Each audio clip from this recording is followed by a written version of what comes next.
Hello guys and welcome back to my channel. Cecilia here. So I promised you one more video before we can end this series, and it is going to be learning how to learn. So guys, I know you're already on the 1st of September. I wanted to do this series until the 31st of August, but I still owe you 3 videos.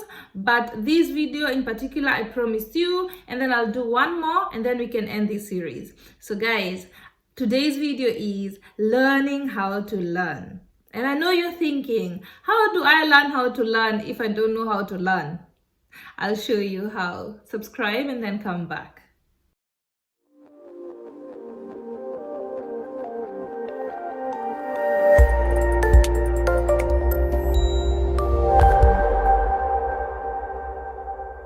Welcome back guys. So as you know, we've all been in a phase where you want to learn something so bad, but you still don't find yourself getting there. You don't find yourself learning as fast as you want to. And I was in nursing school also, and I had a very big challenge because in nursing school in Germany, I had to do biology, anatomy, and everything that is in nursing school in German. And coming from Kenya and not having German as my native language, it was challenging. So I want to show you guys the ways that I learned German and the ways I learned nursing in German, and also other ways that I've come to know of along the way, because I'm that person who always wants to learn something new. I want to learn a new language, I want to learn a new instrument, I want to learn a martial art, and all of these things makes a life richer. But until you know how to learn, it could be difficult or it could take a lot of your time. So the first thing that I realized that helps in learning is repetition. So this will definitely work, especially if you're learning anything that has to do with your hands or your feet, or something that you don't your normal routine doesn't allow you to do. And for example, I'm talking about learning an instrument. You cannot just learn the theory, then do it once in 3 months and then expect yourself to learn as fast. So you have to repeat as much as possible. You have to put like intervals where you learn like 30 minutes every day or 20 minutes every second day, and in that way you find yourself being able to learn faster because you're giving yourself a shorter break of time in between lessons, and your mind is able to pick up that technique because you're repeating it very often. Another way you can learn anything fast is by attaching it to an emotion. All right, so let's say you were taught by your mom how to make bread or how to make chapatis or how to make pancakes. The recipe sticked because you attached it to an emotion or you attached it to a state of mind. So if you're trying to learn something, especially if someone is teaching you, or you're trying to learn it from a mentor, or you're trying to learn it from your grandmother, if those are the kind of things that you're learning, try to attach that emotion that you're feeling in that state to that lesson that you're trying to learn or that technique you're trying to learn. Attaching it to an emotion will give you more motivation. It will inspire you to always think of this emotion when you want to remember it. I hope that makes sense. Okay guys, another way you can learn something fast is by learning as if you're going to teach someone else.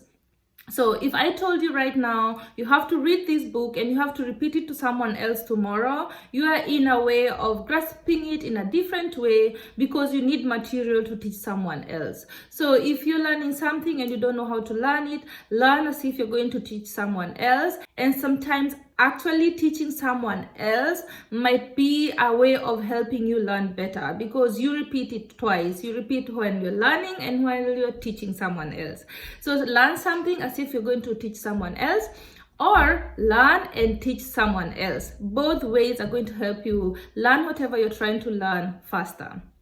So another technique that really helped me while I was in nursing school was the technique of mind mapping. That means that you do not only learn that when a patient has these symptoms and these symptoms they will need this kind of medicine or you need to do this kind of therapy.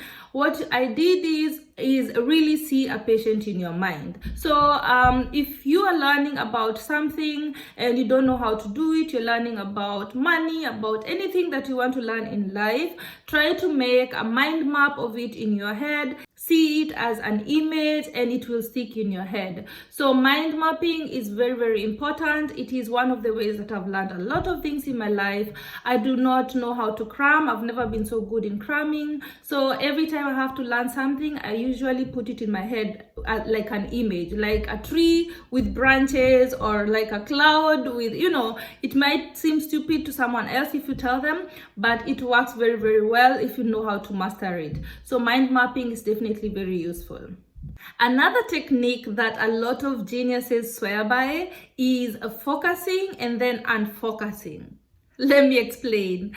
If you're trying to do something that is creative, especially like painting a picture or writing a book or, such creative stuff, you focus for 25 minutes and then unfocus for 25 minutes. And how they do this is you set an alarm for 25 minutes, yeah? And then you really focus on writing your book, like really focus for 25 minutes. It doesn't matter what is going on, if someone calls you, if the doorbell rings, if there's fire behind you, just concentrate for 25 minutes and write your book.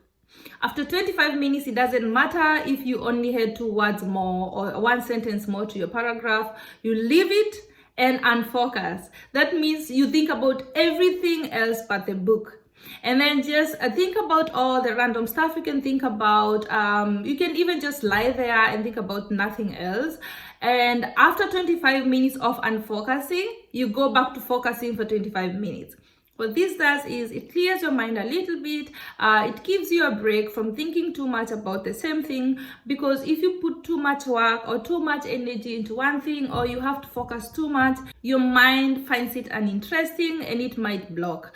So if you know that you are a creative that keeps having this block, this might be the best technique for you. You need to focus, unfocus, and then focus again, and then unfocus, and then focus again. You'll have a much better work done, or your quality of work will be much better than if you sat there for 10 hours straight.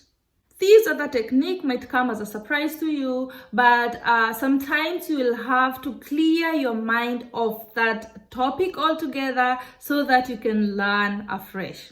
Sometimes you come across a topic that you'd really like to learn, but you know something about it, or you have a few ideas of where it's going, and that might block your learning process. So sometimes you have to unlearn everything you have learned in the past about that topic and start afresh. Like really trick your mind into thinking you don't know anything about that topic, you've never heard of it. You are a 4-year-old who is just starting with the learning process and you want to learn it afresh.